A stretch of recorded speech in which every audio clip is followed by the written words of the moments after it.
بسم اللہ الرحمن الرحیم۔ السلام علیکم ڈیئر اسٹوڈنٹس، آج ہم پڑھیں گے سبق نمبر 11 اقوال زریں۔ سبق کا نام اقوال زریں، اقوال قول کی جمع بات، زریں قیمتی، یعنی قیمتی باتیں۔ اب اس بات کو سمجھنے کے لیے ایک چھوٹی سی مثال لیتے ہیں۔ جیسے اگر لوہے کو اور سونے کو کمپیئر کیا جائے، ان کا آپس میں موازنہ کیا جائے، تو سونے کو فوقیت حاصل ہوگی لوہے پر اپنی کچھ خصوصیات کی وجہ سے، کیونکہ سونا قیمتی ہے لوہے سے۔ اسی طرح کچھ باتیں ایسی ہوتی ہیں جو اپنے الفاظ، معنی اور مفہوم کی وجہ سے دوسری تمام باتوں پر فوقیت رکھتی ہیں، یعنی ان باتوں میں ہمارے لیے ایک بہترین نصیحت موجود ہوتی ہے، اور وہ نصیحتیں ہمارے لیے، ہماری زندگی میں، ہماری ذات کے لیے بہت زیادہ اہمیت کی حامل ہوتی ہیں، اور اگر ہم ان نصیحتوں پر عمل کریں تو ہم بہت زیادہ ترقی کر سکتے ہیں، اور ہماری زندگی دوسرے لوگوں کے لیے، دوسرے اشخاص کے لیے ایک رول ماڈل ہو سکتی ہے۔ تو آج کے اس چیپٹر میں ہم ایسی بہترین اقوال پڑھیں گے۔ اس میں ایک قول ہے ہمارے پیارے نبی حضور اقدس صلی اللہ علیہ وسلم کا، پھر ان کے پیارے اصحاب حضرت عمر رضی اللہ تعالیٰ عنہ اور حضرت علی رضی اللہ تعالیٰ عنہ کے قول، پھر اس کے بعد کچھ دانا لوگوں کی باتیں ہوں گی۔ ٹھیک ہے، تو اب میں سبق شروع کرنے لگی ہوں۔ سب سے پہلے خاص الفاظ: سیرت، اعمال، دیانت، امانت داری کا مطلب ہے اس کا، کنجی، چابی، حسن، خوبصورتی، گلہ، شکوہ، شکایت، شمع، دیا، چراغ۔ یہ ایک مٹی کا پیالہ ہوتا ہے، اس کے اندر تیل ہوتا ہے اور اس کے اندر ایک روئی کو ڈپ کر دیتے ہیں، پھر اس کے اوپر آگ جلاتے ہیں۔ یہ پہلے زمانے میں جب بجلی وغیرہ نہیں ہوتی تھی تب یہ اس کو استعمال کیا جاتا ہے۔ اب بھی کبھی کبھی اس کو کہیں اس کو آج بھی استعمال کیا جاتا ہے۔ مصیبت، پریشانی۔ تو سب سے پہلے جو قول ہے، جو بہت اچھی بات ہے، وہ ہمارے پیارے نبی حضرت محمد صلی اللہ علیہ وسلم کی ہے۔ اللہ کے نزدیک تمہاری صورت کی نہیں بلکہ تمہاری سیرت اور اعمال کی اہمیت ہے۔ تو ڈیئر اسٹوڈنٹس، ایسے ہوتا ہے کہ ہم جو کسی کی پرسنالٹی کو جج کرتے ہیں اس کی صورت کی وجہ سے کرتے ہیں۔ کئی ہوتے ہیں خوبصورت ہوتے ہیں، ہم کہتے ہیں ہاں یہ بہت خوبصورت ہے، یہ بہت اچھا ہے، حالانکہ وہ اندرونی طور پر جو اس کی روحانی پرسنالٹی ہے، جو اس کی اندرونی شخصیت ہے، وہ اتنی اچھی نہیں ہوتی، لیکن ہم اس کی صرف شکل کو دیکھ رہے ہوتے ہیں۔ ٹھیک ہے، اسی طرح ایک ہمارے پیارے نبی صلی اللہ علیہ وسلم کی حدیث سے مبارکہ ہے، اس کا مفہوم یہ ہے کہ تم میں بہترین شخص وہ ہے جس کا اخلاق اچھا ہے، جس کے اخلاق اچھے ہیں۔ ٹھیک ہے، اخلاق بھی ایک سیرت کا ہی ایک پہلو ہے۔ ٹھیک، اسی سے پتہ لگتا ہے کہ یہ شخص اندرونی طور پر کیسا ہے۔ اب کئی ایسے لوگ ہوتے ہیں جو شکل تو اتنی پیاری ہوتی ہے، لیکن اندرونی دل کے اندر ان کے کسی کے اندر نفرت ہوتی ہے، کسی کے اندر حسد ہوتا ہے، لیکن ہم تو ظاہری طور پر دیکھ رہے ہوتے ہیں نا کہ ظاہری پرسنالٹی اس کی کیسی ہے۔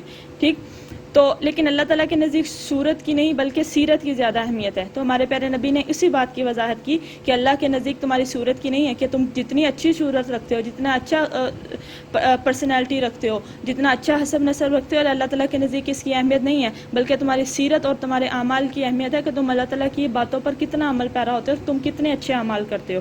تو یہ تھا ہمارے پیارے نبی صلی اللہ علیہ وسلم کا قول۔ پھر اس کے بعد ہے حضرت علی رضی اللہ تعالیٰ عنہ کا قول۔ فرماتے ہیں دیانت داری نیکی کی کنجی ہے۔ دیانت داری، امانت داری ایک نیکی ہے، ٹھیک ہے، اور نیکی جنت کی کنجی ہے۔ تو جتنی نیکیاں ہوں گی اتنا ہی نیکیوں والا پلڑا بھاری ہوگا، اور جب نیکیوں والا پلڑا بھاری ہوگا تو انشاءاللہ اللہ تعالیٰ کے فضل و کرم سے جنت میں داخلہ نصیب ہوگا۔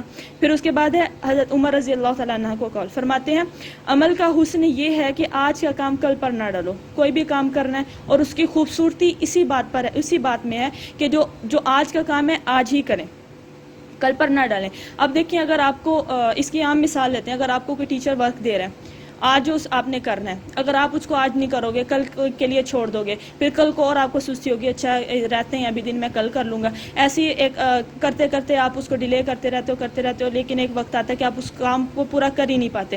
آپ کو ٹیسٹ مل جاتا ہے، اب وہ ٹیسٹ آپ کو کام ہی نہیں ہے، جب آپ کا پورا ہوتا ہے تو اب ٹیسٹ آپ کیسے کرو گے؟ ٹیسٹ لرن نہیں کرتے، آپ ٹیسٹ نہیں دے پاتے، برا ہوتا ہے، ایبسینٹ لگ جاتی ہے، جس کا بہت زیادہ برا اثر ہوتا ہے۔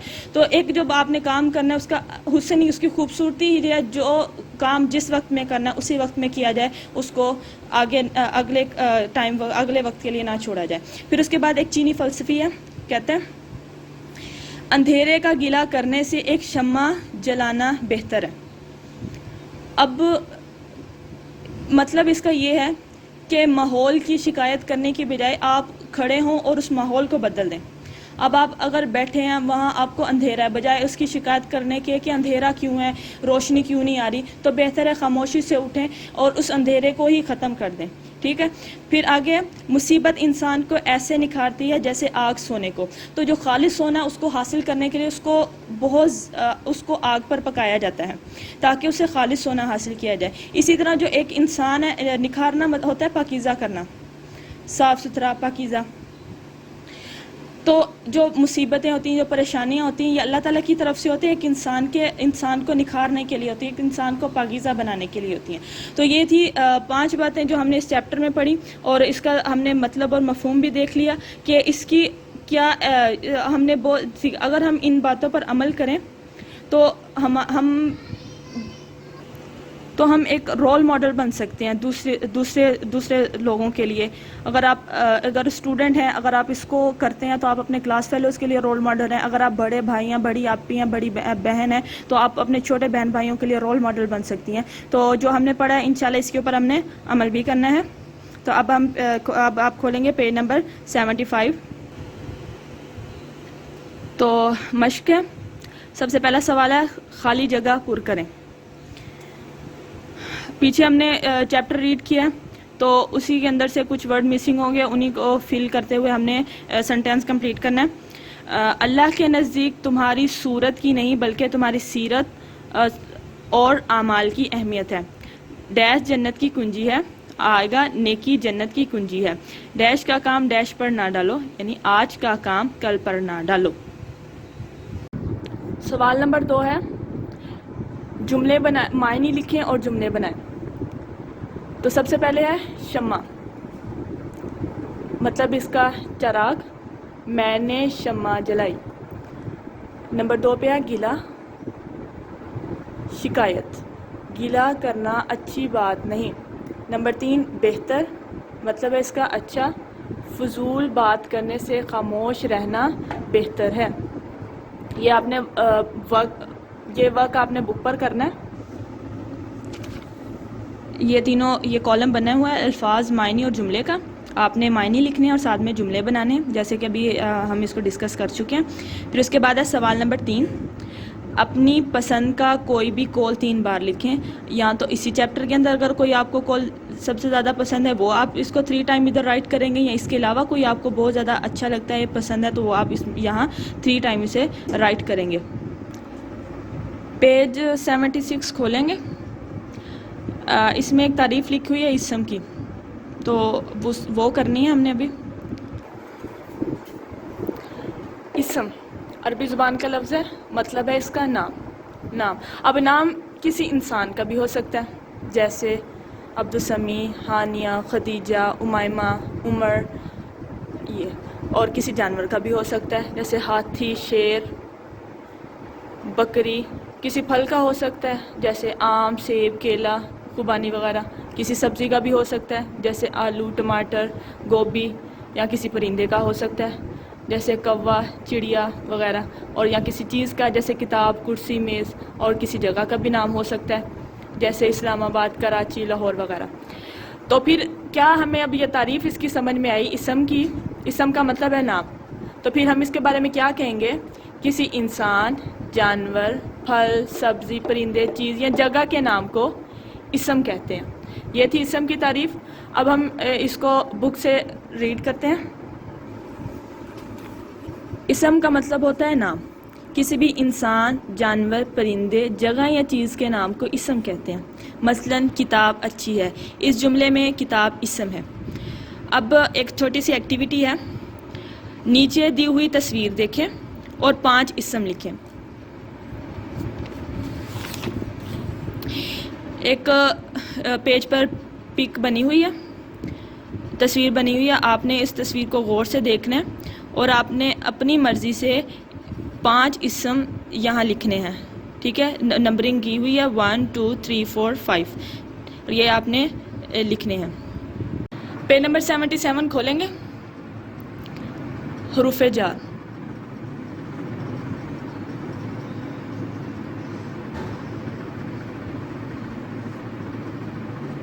اب میں آپ کو اس کی ایک مثال دے رہی ہوں.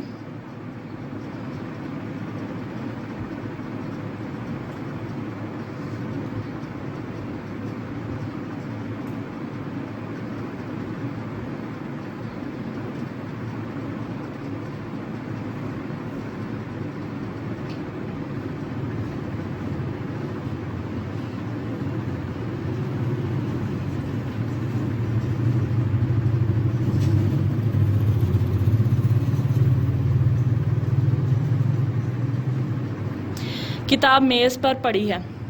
اگر اب میں کتاب میز اور یہ پورے اس کو ختم کر دوں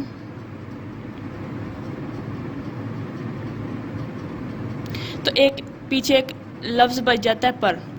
تو اس پر کا مطلب آپ کو سمجھ میں آ رہا ہے؟ بالکل بھی نہیں آئے گا. جب تک ہم اس کے ساتھ کوئی دوسرے الفاظ نہیں جوڑیں گے تب تک اس پر کا ہمیں مطلب سمجھ نہیں آئے گا. ٹھیک ہے؟ تو اب یہ ہوا کہ وہ الفاظ جو جن کا مطلب بغیر کسی دوسرے الفاظ کے ملائے معلوم نہ ہو حروف جار کہلاتے ہیں. جیسے ابھی میں نے اس کی مثال دی، کتاب میز پر پڑی ہے.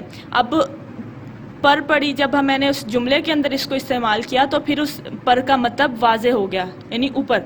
لیکن اگر میں اس کو اکیلا لکھوں گی تو اس کا آپ کو مطلب سمجھ میں نہیں آئے گا. ٹھیک ہے؟ تو اب اس کا مطلب یہ حروف جار وہ حروف جو جن کا اکیلے کوئی مطلب نہ ہو بلکہ اسم اور فعل کے ساتھ مل کر ان کا مطلب واضح ہو.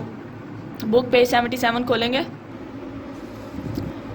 حروف جار وہ حروف ہیں جو اکیلے کوئی معنی نہیں رکھتے لیکن اسم و فعل سے مل کر مطلب پیدا کرتے ہیں. یہ حروف اسم اور فعل کو ملاتے ہیں، جیسے کہ ابھی ہم نے اس کا ایک مثال کے ذریعے سے اس کو ہم نے سمجھا. حروف جار وہ کون کون سے ہیں؟ جیسے سے، میں، پر، تک، کو وغیرہ. اب مثال اس کی دے رہے ہیں. سارا اسکول سے آئی. اس جملے میں سے حرف جار ہے. اب سارا، اسکول یہ دونوں اسم ہے اور آئی فعل ہے. اب یہ اس نے ان کو ملایا ہے اسم اور فعل کو، اور پھر اس کا مطلب واضح ہوا ہے سے کا جو کہ حرف جار ہے. تو اب اس میں سے کچھ جملے ہیں ہمارے پاس. عمر سے کتاب لے لو. اس جملے میں سے حرف جار ہے اور نانا کو دوا دو. اس جملے میں کو ہے حرف جار، اور احسن اسکول میں پڑھتا ہے. میں حرف جار ہے اس کے اندر، اور سیب میز پر رکھا ہے اس میں پر ہے، اور شام تک کام ختم کر لو. اس کے بعد پیج نمبر 78. نیچے دیے ہوئے جملوں میں سے حروف جار الگ کریں. آپ نے اس میں جو اس جملے میں حروف جار ہوں گے ان کو الگ سے ادھر سامنے بلینک ہے اس کے اندر رائٹ کر لینا ہے. احمد اسکول میں ہے، اس میں جو حرف جار ہے وہ میں ہے. تم کب تک اسکول آؤ گے؟ تو یہاں تک جو ہے وہ حرف جار ہے. ساجد درخت پر چڑھا، تو اس جملے میں پر حرف جار ہے. ماریا سے آم لو، تو اس جملے میں سے حرف جار ہے، اور یہ کتاب سارا کو دو، تو اس جملے میں کو جو ہے حرف جار ہے. اس طرح نیچے دیے ہوئے جملوں میں درست حرف جار لکھیں. احمد گھر ڈیش کیا. سامنے آپشن ہے آپ کے، آپ نے اس میں سے جو کریکٹ ہے آپ نے اس کو ادھر بلیک میں رائٹ کر دینا اور ساتھ میں ادھر سے ایک ٹک کر لینا ہے. تو یہاں جو اس میں کریکٹ ہے وہ ہے تک. چھت ڈیش جا کر کپڑے لاؤ. چھت پر جا کر کپڑے لاؤ. ساجد ڈیش کتاب دو. ساجد کو کتاب دو. اس ڈبے ڈیش گڑیا ہے، تو اس میں کریکٹ جو ہے میں ہے. اس ڈبے میں گڑیا ہے. کسی ڈیش جھوٹ مت بولو. کسی سے جھوٹ مت بولو. یہ تھا 78 پیجز. تو جو آپ کو انسٹرکشن دی گئی ہیں آپ نے انہی کو فالو کرتے ہوئے آپ نے یہ سارا ورک کرنا ہے، اور اس کی حروف جار اور اسم کی بہت زیادہ آپ نے پریکٹس کرنی ہے. ٹھیک ہے ڈیئر اسٹوڈنٹس، یہ آپ لوگوں کی پورے ہفتے کی ڈائری ہے. تو 3 جمعہ جو ہم نے جماعت میں کام کرنا ہے، کلاس میں کرنا ہے، وہ بلند خوانی ریڈنگ کرنی ہے ہم نے چیپٹر اقوال زریں کی. اور آپ کو یہ بھی بات بتا دوں، پہلے بھی میں بتا چکی ہوں، جمعہ، پیر اور بدھ کو اردو کی ڈائری ہوتی ہے. تو گھر کے لیے جو آپ کا کام ہوگا، آپ نے جماعت کا کام یاد کرنا ہے، یعنی بلند خوانی آپ گھر میں بھی تیار کریں گے. اور اس کے بعد 3 ہفتہ آپ نے املا تیار کرنی ہے، خاص الفاظ، اور مشق میں جو گرین باکس میں ورڈز ہوتے ہیں وہ آپ نے اس کو کرنے ہیں. اور ہفتے کو اردو کی ڈائری نہیں ہوتی. آگے سوموار کو مشق میں خالی جگہ الفاظ جملے کرنے ہیں، اور یہ بک پر لکھنا ہے سارا، اور یہی یاد کرنے کے لیے گھر کے لیے ہوگا. جماعت کا کام آپ نے یاد کرنا ہے، یہ گھر کے لیے ڈائری ہوگی. پھر اس کے بعد منگل کو صفحہ نمبر 76، 77 اور 78 کرنا ہے، اور منگل کو گھر کے لیے ڈائری نہیں ہوتی. اور بدھ کو سبق نمبر 8 پیپل کے ننے دوست، اور سبق نمبر 11 اب کیا کروں اس کی دہرائی ہوگی، اور یہی آپ لوگوں کی ڈائری ہوگی جو ویکلی ٹیسٹ ہوتا ہے اردو کا تھرسڈے کو. سبق نمبر 8 اور 11 یہ مکمل جائزہ بلند خوانی املا سارا اس میں انکلوڈ ہوگا، اور جمعرات کو کلاس میں آپ کا ٹیسٹ ہوگا. تو اسٹوڈنٹس جو آپ کو ہر لیکچر میں انسٹرکشن دی جاتی ہیں آپ ان کام کرتے ہوئے ان انسٹرکشن کو ضرور فالو کریں، اور جو آپ کو یہ ڈائری دی جا رہی ہے آپ نے اپنا ورک اسی ڈائری کے اکارڈنگ کرنا ہے، ٹھیک ہے؟ اور اپنا خیال رکھیے اور اچھا کام کریں، اچھا پڑھیں اور اچھے ٹیسٹ دیں. اللہ حافظ.